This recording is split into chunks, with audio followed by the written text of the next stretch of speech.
Hey there, Shopomaniacs! You are listening to another episode of the Shop Talk Show with your hosts, Dave Rupert and Chris Coyer. Oh, thank you. What a special intro. And we, of course, have a special guest this week, David Dawes. That is perfect. That was really good, Dave. If anybody's ever been to darn.es.com, that's David Darn's personal website. There's a little button you can press in the header to get the real one, the original. But I feel like Dave evoked it. That, of course, is David Darns. That is your father, who has a catchphrase for you. Just my name. Just your name. Yeah. So he sees you and hollers your name. Does your dad know he's like a micro celebrity in the web development realm?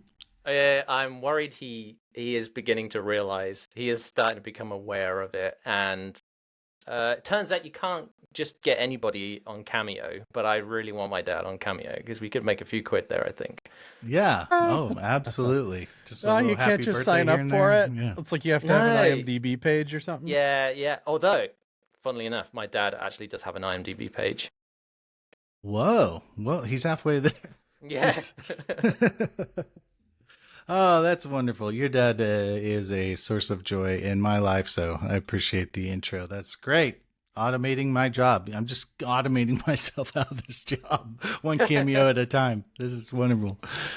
Well, welcome to the show, David, special guest of the Shop Talk Show. I figure we can talk about all sorts of things. We've all been at it making websites for a long time now, but let's do the, who are you thing. I know you're at Shopify right now, right? Maybe start there and work backwards, maybe? I don't know. Yeah, well, thank you first of all for inviting me on the show. Like, I know this, I've listened to this show for years, and I was like, it'd be cool to like go on the show and everything, and here I am. So it feels really privileged to like chat with you folks about web dev, and to think that I've been doing it for a few years. So yeah, I've been like doing web development, I want to say 15 years, but then I do have printouts of my websites at college, so maybe 18 years more like in those sweet cells and textures and image ready slicing.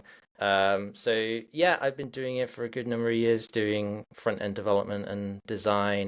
Started in agencies and then started to move into more like bigger like product companies, did a bit of advocacy for companies like Zero Height and Ghost, the publishing tool, and then most recent chunk of my career has been doing design systems work. So that's working on Nord design system, which I'm very proud of, proud of working on that. I'm proud of working in the team, good friends of mine. And then most recently, I have joined Shopify to do more of that kind of design system stuff. So yeah. And yeah, that's cool. I imagine that's huge for a company like Shopify. Is that that's not the biggest one on your list though, is it? Or maybe is Nord? Maybe I don't know how big a healthcare company is. Maybe they're absolutely enormous. Scandinavian healthcare or global e-commerce platform. Yeah, backup Amazon, if you will. It is impressive. Like with the team at Nord, Ariel and I kind of am blanking on who else is working on that.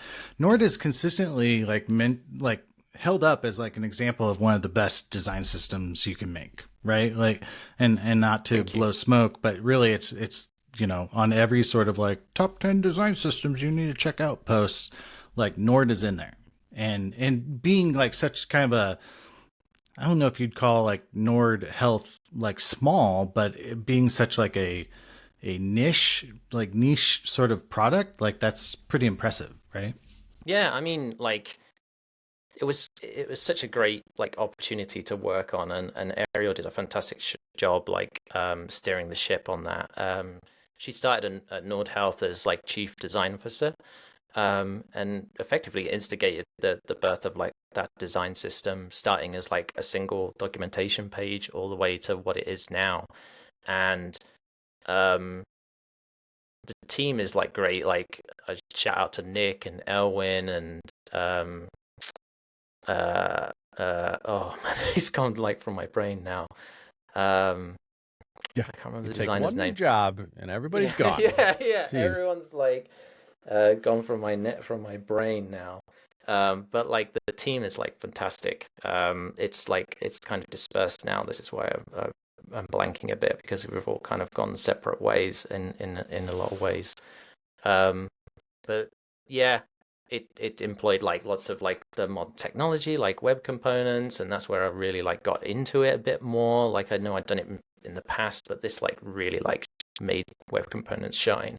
And it's not just like a kind of choice of because that's cool and it's modern, like everyone's shouting about it, and it's indie or anything, but it was like a technology choice. It was a choice because we wanted to like be agnostic to the frameworks that were inside the products that we were building for. So yeah, it was. Oh, is it one of those stories where like this team uses React and this team uses Vue? How do we serve them both? Well, Yeah. we'll pick the component that works with both then. Yeah. It's Sweet. like that. Well, it's more like this project uses a 10 to 20-year-old stack. And we need to make it look like it's a bit shinier. And that worked out really well. In my web components talk, I have one slide where it shows like the front end, which is like the original one in like a 20-year-old like or 10-year-old like stack, and then the other one with like Nuxt and Vite and all this shiny stuff, and they look like identical, like because of the design it's system. a killer slide. I bet that It felt really good, especially like when you resize the sidebar, because they updated in both because they used the same like domain. It was like using like local storage or some mixture of the two texts. But yeah, felt really good to see them both like side by side like that. Sweet. So you worked on the Nord Health design system and put web components in it, or at least that was one of the choices. But what is the thing overall? This would be kind of interesting, I think, for people to know, especially because it seems to be big business, right? People are being paid to work on design systems. Agencies are being hired to build design systems. And it's not, I mean, it is partially like, here's a set of components, but it seems like there's a lot more to this. There's like typography guidelines, and there's accessibility stuff, and there's design principles and a Figma toolkit. And it seems to go a lot further than just like, here's some components. Yeah. Well, shout out to like, I've just remembered Eric's name now. Eric was the one that kind of steered the Figma part of the design system at Nord, and he did a fantastic job of like providing parity between Figma and the code. We had an advantage of like working in parallel. So you had the code side of the design system and the design side of the design system working side by side. So it meant that we built up the components, and we did some like designing in the browser at the same time, just so we were like absolutely sure we could do that kind of consistency. But like you said, the design system is not just like a list of components on a documentation page. It's so like holistic and kind of broad. And I myself make the mistake of thinking of like a design system is a domain like nordhealth.design. That's the design system, right? Everything that's under there is there, but that's like the resource part of it. In fact, in Nord, the design system, the docs site is just one arm of the rest of the design system, and it actually lives in a mono repo. So like one directory is the docs, another is the icons, another is the components, another is the Figma toolkit, and like, you know, all the other parts of it as well, like even just readmes and stuff like that. Yeah, right on. That piece where design and dev are aligned, you know, I think in design systems, people kind of say, oh yeah, their design and dev are using the same stuff, you know, but it's way harder in practice to have that alignment really tight and really good. And I think, you know, I was explaining kind of this new token system we kind of have implemented to somebody, and they're like, I don't get it. I mean, like, what's the big deal? And I was like, well, it's all synced up to Figma. And they were like, whoa, tell me more, you know? And so I think there is this sort of like I think there's this sort of like people don't really understand it until like it's all working and syncing up together and that loop is tight and then you can kind of move fast. So 100%. Fascinating. It feels like almost scary to me, the Figma part. Like the code part, it seems like you have control, like you like more control over it because it's my code. I made all the choices. I'm pulling in dependencies, but I can lock those dependencies. I could fork those dependencies. I have it. But Figma, they're just a wild card. I don't have no control over what Figma does. They could decide like, oh, we're going to totally change how variables work in the API for them. And you just have to be like, oh, okay. Thank you. Accept. Yeah. Yeah. No, I mean, in tokens, like tokens in Figma, variables work like differently than tokens as we understand them, I think, in a design system community. They're just a little flatter, but they're also, it's great. It's just, it's just a different sort of paradigm, just slightly different. Which one is the source of truth then? Does it have to start at Figma to be a nice workflow? Not necessarily. Kind of, yes, but but Figma is also a place where anyone can just hop in there and like change something, and that becomes like whoa, hey, who moved this? Oh, there's no paper trail? Wonderful. Loving it. Loving this. Yeah. Wow. Oh my gosh. When this happened, we don't DNS know. Changes the other day, as you know, Dave, and Dave Rupert, and I feel like that should have a paper trail too.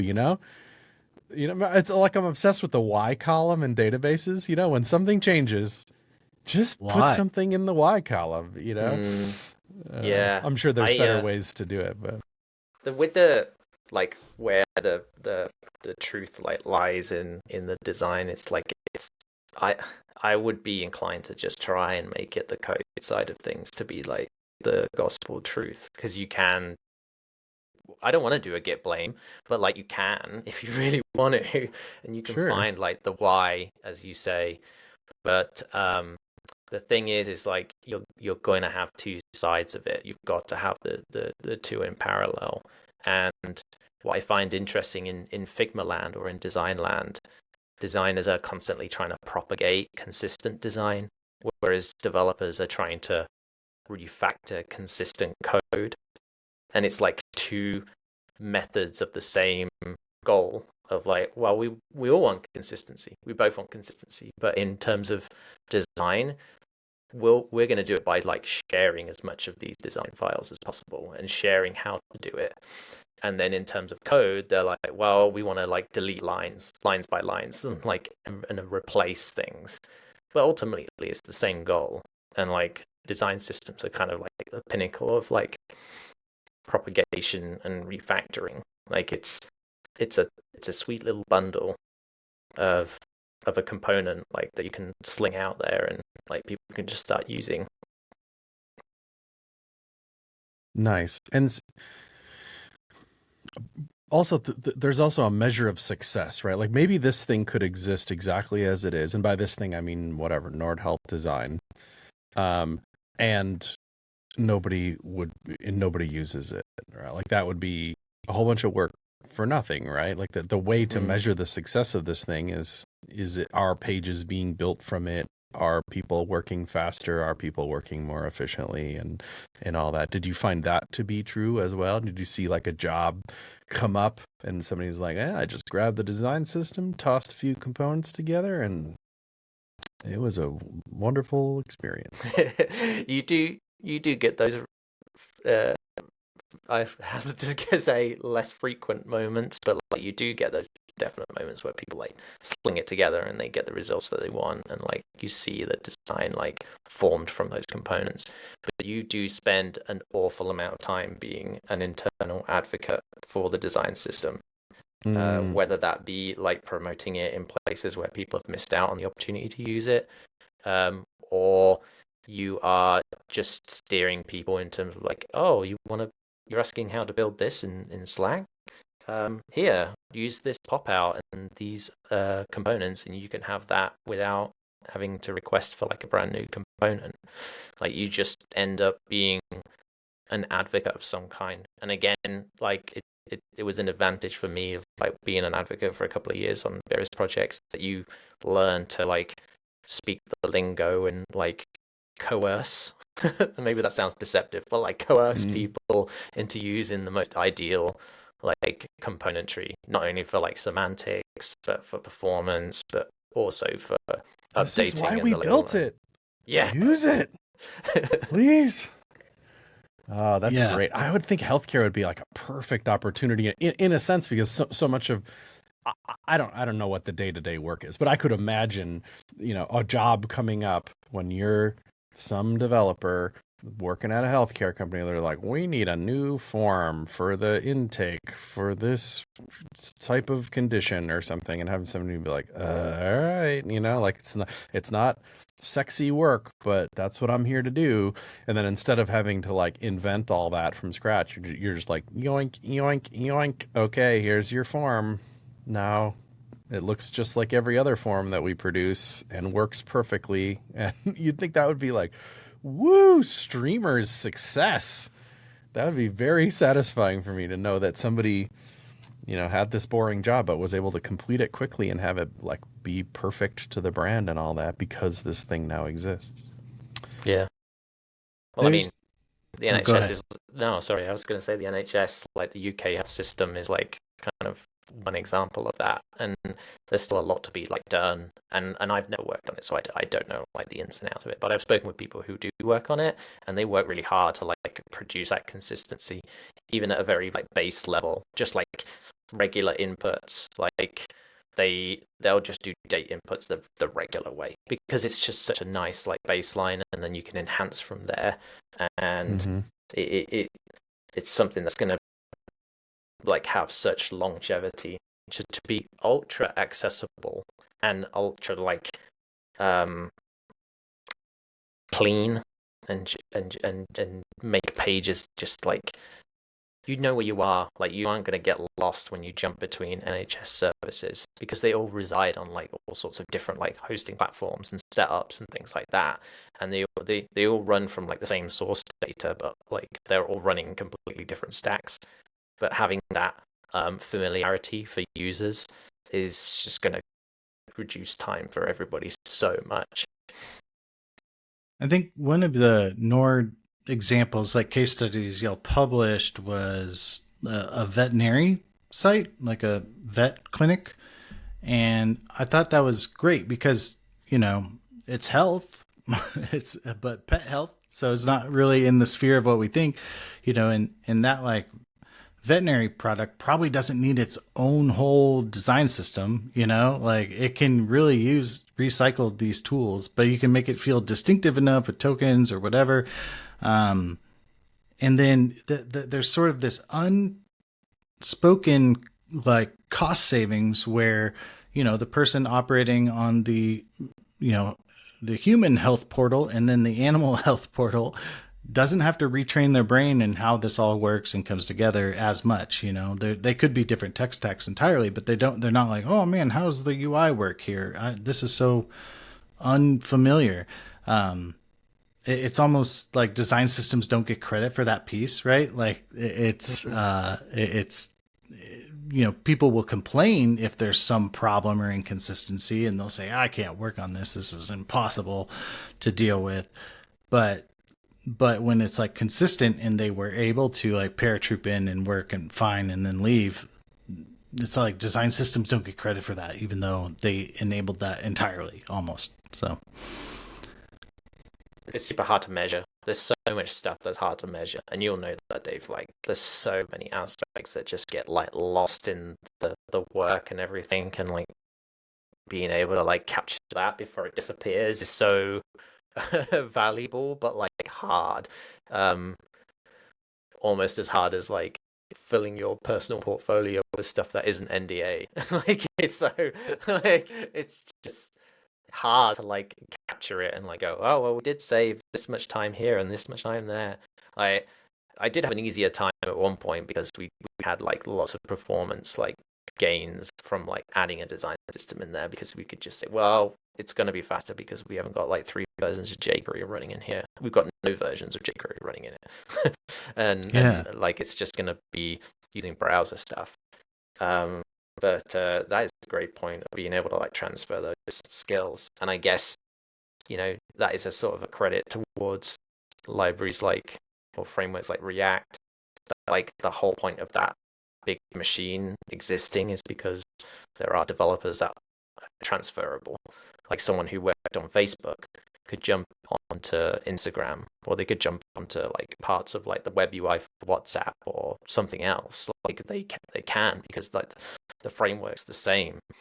Not to blow smoke at React too much, but like its popularity is like hard to like deny, like hard to like ignore, and that's probably one of the reasons it is so popular. Yeah, everything being a component, I think helps. Me personally, I feel like it's a little ham-fisted, lacks a little nuance, but it works. Yeah. Just like everything's a component. Figure it out. Good luck. So web components is a big part of your thing. Is it? Did that come from the Nord stuff and then follow you for a while? But you seem to have a keen interest in just the concept of web components, right? It's like you've built a whole bunch of them. And... Yeah. So that like tear I went on was like just before Christmas. It was like I had some downtime like between like work and stuff, and I just want to learn how to do vanilla web components because I hadn't done it properly. I'd played around with it just before Nord or joining Nord, and then got a real taste for it then, and then like towards the end of my stint at Nord, I just wanted to like learn the basics and learn the core stuff. I'd seen Dave's course and like read all the helpful material and stuff. I was like, right, let's have a go at this stuff. And I'd seen what Zach Zalderman had done as well, and thought, let's have a go. Let's like make some real like base level components, stuff that I would probably you said leave for my vanilla site. and base level. What does that mean? Really, it means don't use anything at all. Well, I made it my goal to not use any of the libraries, and admittedly, I was worried about like importing them anyway. Like it's like it's gonna cause like me grief of like importing a load of libraries and using import maps and all that kind of stuff. So I ended up making it as like just JavaScript, just plain JavaScript.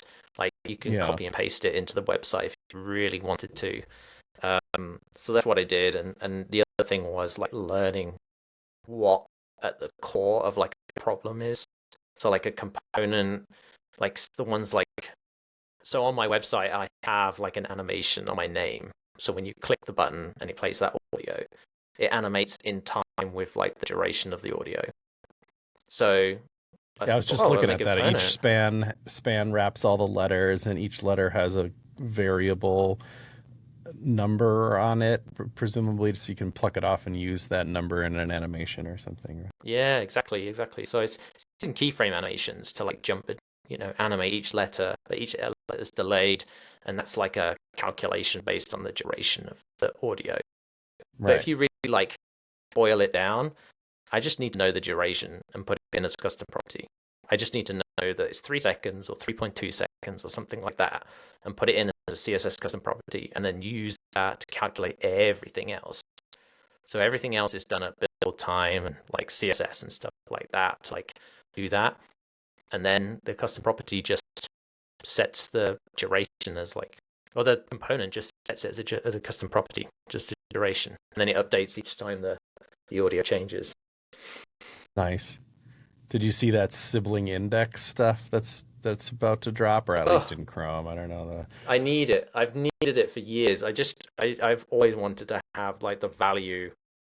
It's the same as the atta stuff, like the attribute as an actual parsable value. Right. Like it just seems so useful, and knowing the index without having to like set it as a custom property on all of those elements would be so handy.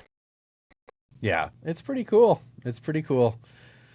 I think Adam's post was like, let the staggering begin or something, is probably the 90% use case for sibling index is a timing situation of like, I want to come in slightly later than the one above me does. But the only way I know how to do that is by knowing what index I am, or writing CSS that has like an unknown number of nth child selectors. You know, like, how many do you pick? 50? You know, what if there's 51 items in the list? So, yeah, I don't know. Sibling index is so much cleaner. And I think sibling count works too. And that might matter for you too, although the name David Dards isn't going to change in numbers all that much. But like, what if you just didn't have to tell it how many letters it is long? It just knew it was 11 or whatever it is. That can be useful too, because sometimes it's like, what's the index divided by how many are there? Isn't there sibling count as well? I think there is. Oh, that sounds pretty good. I didn't know about that, but yeah, it reminds me of a pair. It reminds me of somebody had done some CSS at a place I worked at before, and they wanted to have a month at the start of like each month, like group blog posts by each month, but they couldn't get the back end to like provide the groupings. So they wrote some the gnarliest CSS using nth child selectors to like find each month like element and then show the month before each of them and like group them up and space them out and everything. And it was this big chunk of CSS. It might as well have been a library in itself. It was like, that's impressive, but like scary. Saying like, I'm not sure CSS should do this. But okay. Yeah. There was a Discord discussion the other day about being able to, now that we have has, for example, is such a nice selector in CSS that selectors that you had to write in the past that were really fragile, that you're like, God, because sometimes you're stuck in that situation where like, I can't add an ID or a class or move it in the DOM. I have no control over that aspect of this project for whatever reason.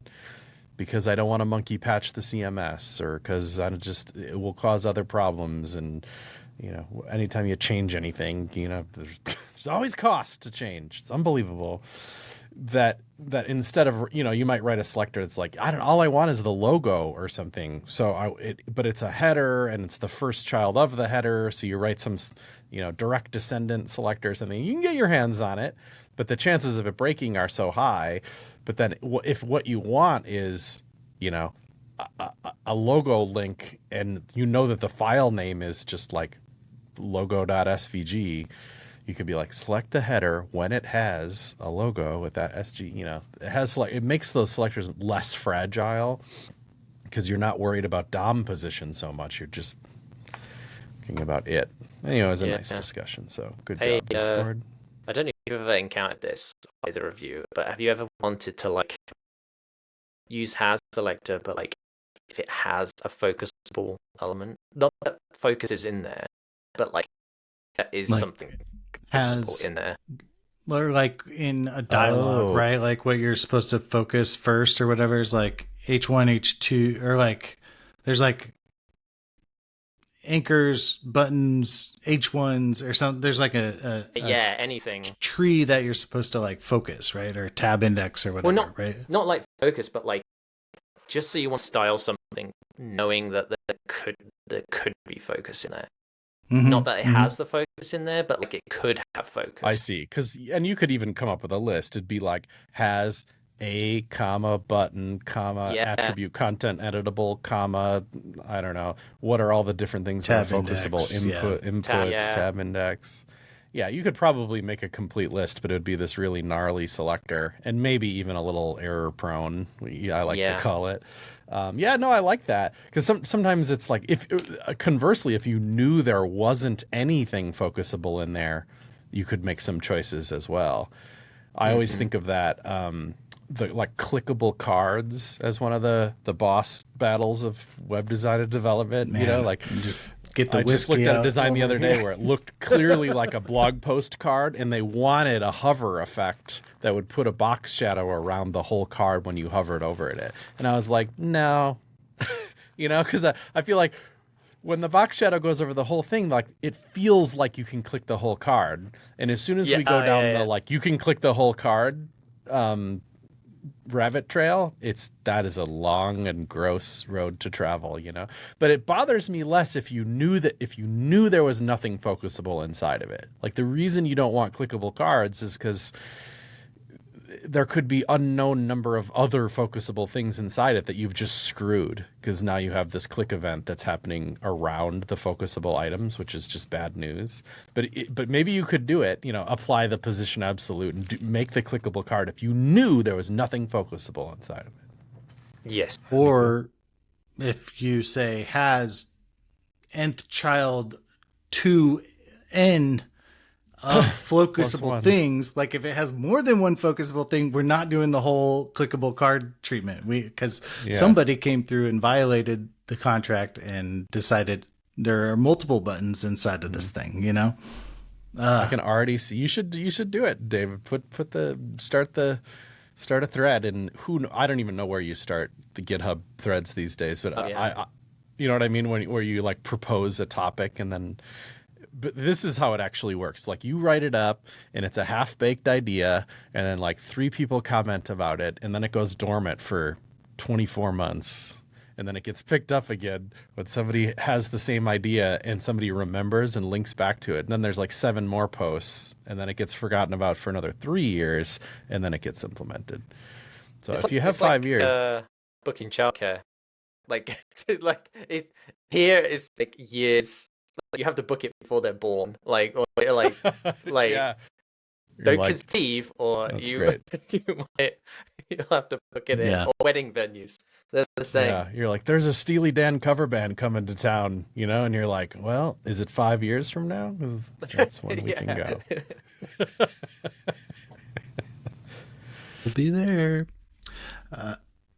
Nice. Well, so David, you've been helping out on Awesome Standalones. I really appreciate it. You kind of resurrected it and made it Awesome Standalone web components, right? Web components, yeah. So it's like a collection I started and then didn't maintain, and then David came and started maintaining it. Put a Levity in there to generate the README, which is kind of clever. So it's like a Levity powered single markdown file in a GitHub. So smart. So it could be a website one day, but you've like written a lot of kind of these standalone web components, and one thing you do is that I think is unique in the sphere of web components. You're very HTML forward. You're like, bring your own template for a lot of your components, right? Like your Blue Sky post one or comment one is like, you basically you have a default template, or you like in the docs, but you're more or less like, just add these attribute hooks and then I'll fill in the dynamic data. I think that's really cool. Why do you do that? What's Oh, thanks. So it kind of comes from templating land. Like I got a lot of my teeth on Nunjucks and WordPress templating and Twig and all that stuff, and I still really like them. I don't know where they went. Like, it doesn't see, like, unless you're using Eleventy or maybe an old Jekyll website or something, I just don't see it these days. And like, HTML is pretty cool at like doing the templating stuff. So when I built these web components that required like a bunch of markup inside of them, the first thing that gets thrown in there is like a template element, like into the main page, like just gets chucked into the top. That's like a template, and that's the thing that's going to be used for all the web components.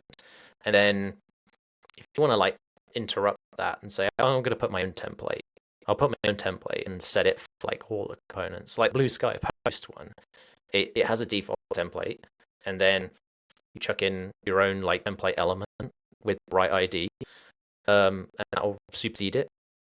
And then in addition, I think if you put in the markup directly inside of the web component, that will override again, and then you can customize per component what you need for that markup for that use case.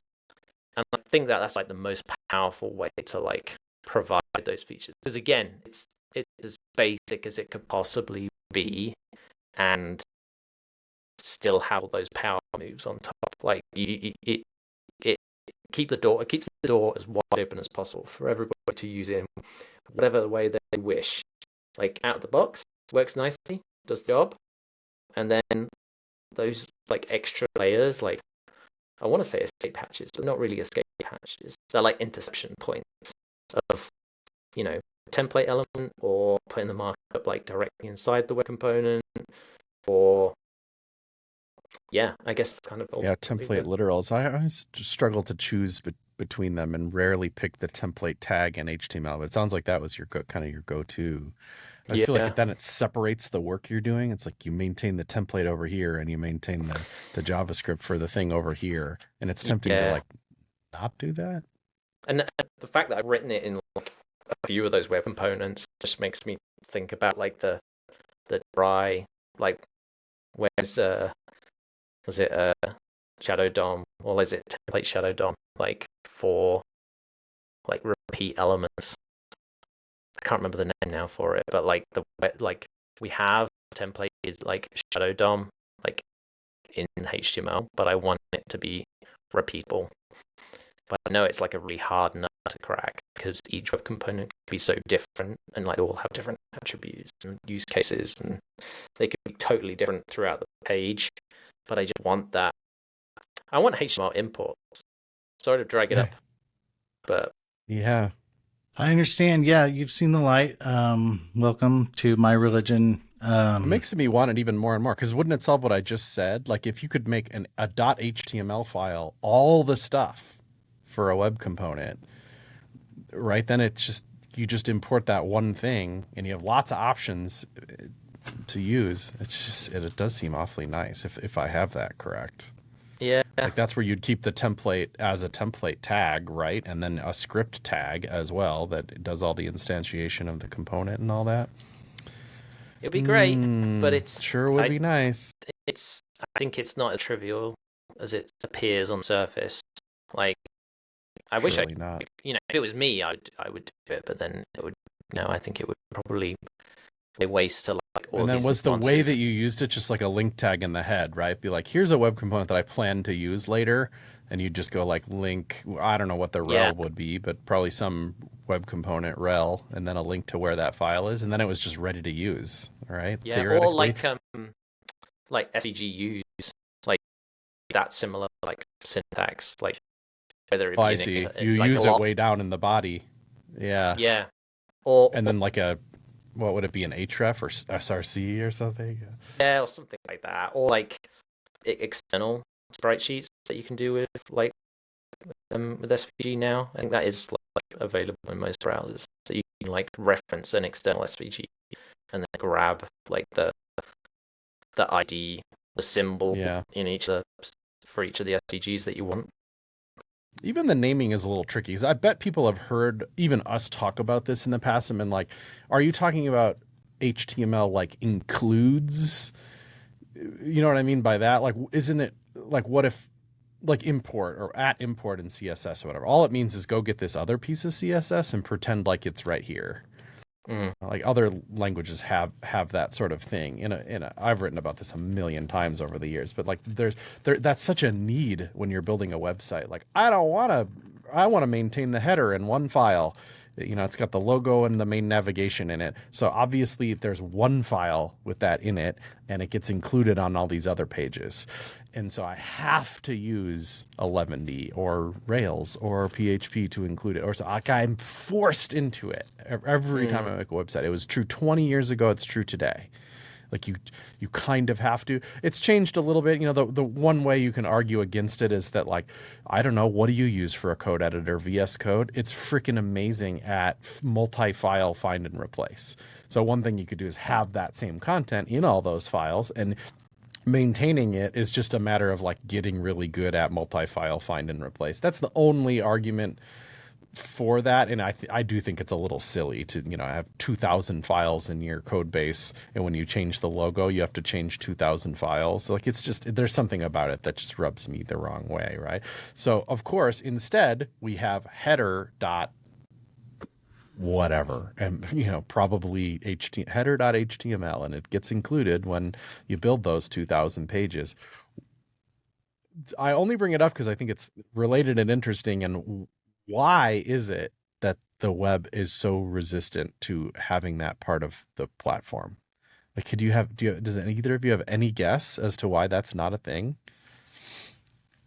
I don't know. I don't not to be like rose tinted too much, but like I do feel like web components is like gaining enough pace that we're going to have these features like speed up hopefully, and it won't be like years and years before like things get implemented. Like I'm just watching like Invoker stuff like start to land into the browser, and that seems like that's sped up over time, and I'm very excited about that because it means that we could make it. Oh, you think like HTML is moving a little quicker these days?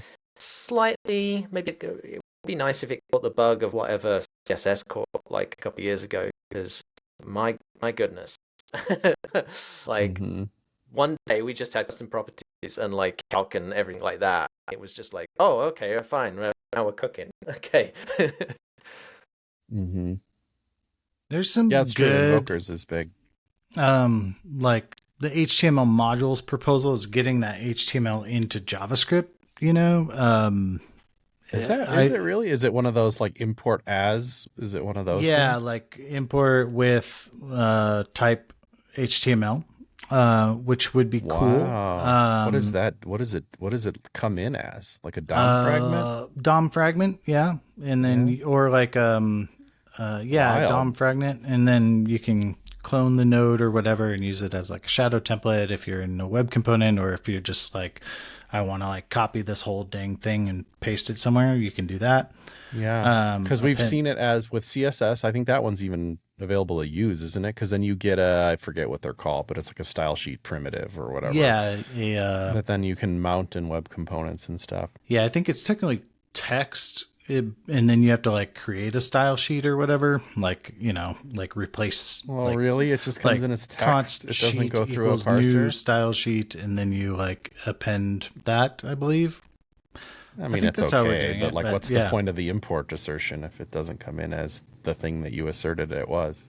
Good question. But the JSON one is obviously useful, you know, like at the top of a JavaScript file, being able to be like import movies as JSON. You're like, well, thanks. That means I don't have to write a fetch for it with an error handler and blah, blah, blah, you know, just fetch that bad boy. Unless it has to work on node 20 and 22, I've learned. Then you have to use this weird require thing. It is, I think like we're in a cool place. And Edge, I forget who makes it. I don't know whose like code is in it. Okay. But it's a browser you can download.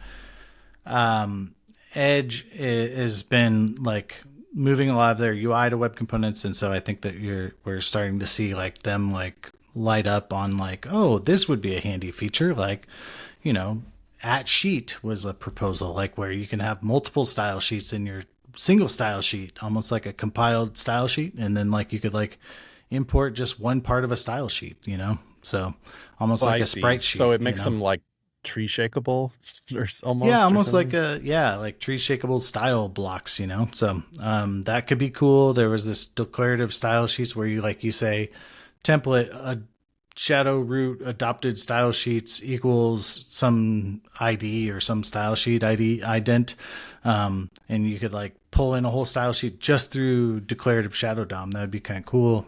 So I think we're starting to see some cool features for like putting styles, bundling them together, but no one's thinking on the level of HTML imports, you know? No one's there. And to that, I would say we have to get the billionaires out of the JavaScript ecosystem. There's too many billionaires. So much. I would be so happy. And they want you to use their tools. They don't want you to import your own HTML into friggin' HTML. It's a problem. I didn't realize I was going to be superseded guest-wise by Bernie. Bernie standards, yeah. So thanks, Bernie.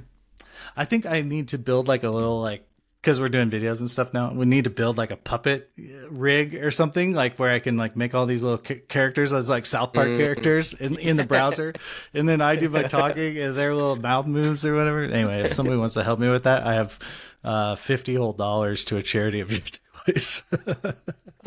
Bernie Sanders web component. You heard it here first. Oh, that would be great. Yeah. And then we got, so many. I keep thinking about one. One episode of this podcast, I'm just warning people, probably around the holiday season, will be me retelling the plot of Jingle All the Way in an Arnold Schwarzenegger voice. I'm just warning you. That's we talk about unravel. web Patreon extra. That is it. That's the unraveling episode. Yeah, it's we're talking about websites, but a deep part of me really just wants to spend an hour talking about the movie Jingle All the Way. I need to get my son the Turbo Man doll. My best guess about the imports thing was that it makes the error handling of HTML, or it affects like the rendering cycle too weirdly. Like that it could encounter one of these tags anywhere. And then what does it do? Are they render blocking? Is it not render blocking? What does it do in error states and all that? And it adds this like complexity to that. And the HTML one is, I would guess, because it's the first network request that the browser gets and has to read and figure out what to do next, that's like the most sacred of the rendering pipeline. Pipeline is like, don't mess with that one, because it has cascading effects down the whole rest of the tree. Yeah, I think it has like problems, because like if an HTML imports an HTML, your website's never going to load, right? But I do think like we need this as like I still think we need HTML imports. I don't know. This is never going to happen, but whatever.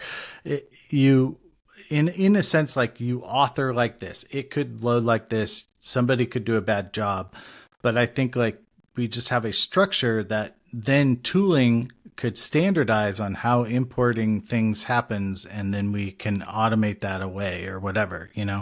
You think of like your SVG thing, right? Like everyone puts a little SVG sprite sheet inline on your HTML document, and it's 400 icons long, and you're like, this is my SVG sprite sheet for the app, and I include it as on every single page. Wouldn't it be cool if that was just HTML? You know what I mean? It would be cool. But isn't that like leveraging like the whole SVG used? Isn't that leveraging like XML legacy stuff? Yeah, almost? SVG use is like way better. It would be ideal, but then there's just this like, people get mad when their icons don't load, or whatever. It just was it Chrome that killed it ultimately, or was it Firefox? SVG use Firefox just kind of released like a security thing where they're like, no, external... I mean HTML imports just to keep slogging. Sorry, the horse. Firefox killed it on December 14th, 2015. I'm not mad. Like, I understand. They said ES modules is coming out. We think that'll change how we think about it. Well, that was a decade ago, Firefox. How do you think about it now? You know what I mean? But then immediately, like, WebKit's like, yep, it's dead. And they're just like, because they didn't want to do it. Whatever. Yeah. Oh, I see. They just bandwagoned it. All right. Sorry to dwell up the story again. I think WebKit was like, the vibes. This is going off of decade-old vibes. Was like, yeah, we weren't cool with it either. So thank you, Firefox, for taking the hit on that. So. Well, if there's a federal ruling in the U.S. here that Google can no longer pay companies for default placement of search engines, which is highly possible, it's not a good day for Mozilla, but it might be a good day for companies not existing anymore that don't like HTML imports. It might be the one good thing that comes out of that for you. It's too spicy. I can't touch it. Yeah, that's okay, a spicy rock for me. But that's fine. But hey, who knows? Might be some browsers for sale. That's all I know. So, well, David, I guess we are kind of coming up at the end here. Is there anything you're interested in or want to plug before we what's going on sign in your off life? here? What's the number one thing, man? Well, I got a side blog that I need to like blog on a bit more. Called designsystems.wtf, little project that I started when I was at Zero Height. I kept going, and it's just a blog that I write about design systems stuff there. You can sign up if you want to get posts in your inbox. But yeah, welcome to use RSS and all those nice things. Yeah, and there's my website, darn.yes. And then if you want to get live posts, then you can follow me on Blue Sky and Mastodon. Cool. Awesome. Well, we'll be sure to link that up. And yeah, thank you. So thanks for coming on the show. We really appreciate it. It's good to talk with you. We talk almost daily, but it's great to have you on the show. So, and then, yeah, sorry about that. Oh, no, it's cool. And we're like time zone away enough. It's like, I feel like we're like leaving messages for the person the next day too. You're just like, I'm going to type it. And then like, hey, it's fun. Yeah. And then, so I'll just, you're doing a lot of cool stuff. So thank you so much for coming on the show. And then thank you, dear listener, for downloading this in your podcatcher choice. Shirt it up. That's how people find it.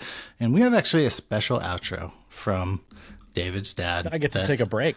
So sweet. Yeah, we don't even need to do it no more. So Chris, do you want to hit the button and play that outro, that sweet outro? ShopTalkShow.com